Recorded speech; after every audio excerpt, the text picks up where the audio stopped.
রাধে রাধে বন্ধুরা, মানুরাকুর সংসারের নতুন ব্লগে তোমাদেরকে আবারও স্বাগতম জানাই। আজকে খুব রোদ পড়েছে, এমন গরম পড়েছে যে বাইরে দাঁড়ানোই কষ্টকর। কিন্তু সংসার তো আর থেমে থাকে না। শরীর ভালো থাকুক বা না থাকুক, সংসারের কাজ ঠিকই অপেক্ষা করে থাকে। সত্যি বলতে আজ আমারও শরীরটা খুব ভালো নেই, তবুও রান্নাঘরে ঢুকতেই হলো। আজ সেরম কিছু রান্না করব না, এক তরকারি ভাত। তরকারি বলতে মাংস হবে। তো চলো মাংসের জন্য পেঁয়াজ, আদা, রসুন, টমেটোটা একটু ছোটো ছোটো করে কেটে নিই। হাত চলছে, কিন্তু শরীর আর মন দুটোই খুব ক্লান্ত।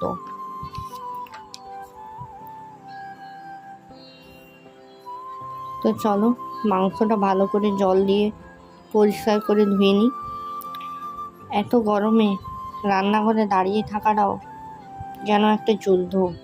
আর এদিকে তোমাদের দাদা ভাই আমার শরীরের অবস্থা দেখে নিজেই মাংস রান্না বসিয়ে দিয়েছে।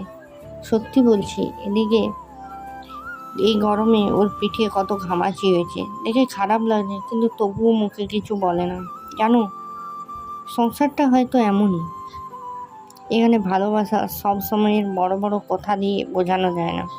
কখনো রান্নাঘরে পাশে দাঁড়ানো, কখনো চুপচাপ কষ্ট সহ্য করা, এগুলোই হয়তো ভালোবাসা।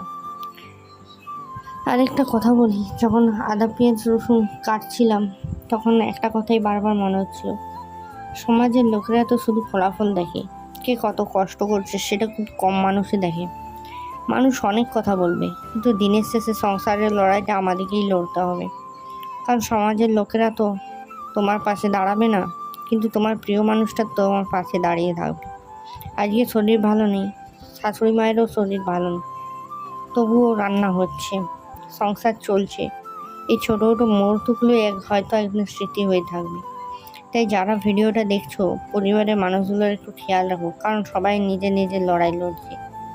ভিডিওটা যদি ভালো লেগে থাকে তাহলে একটা লাইক করে দিও, কমেন্ট করে জানিও তোমাদের মতামত।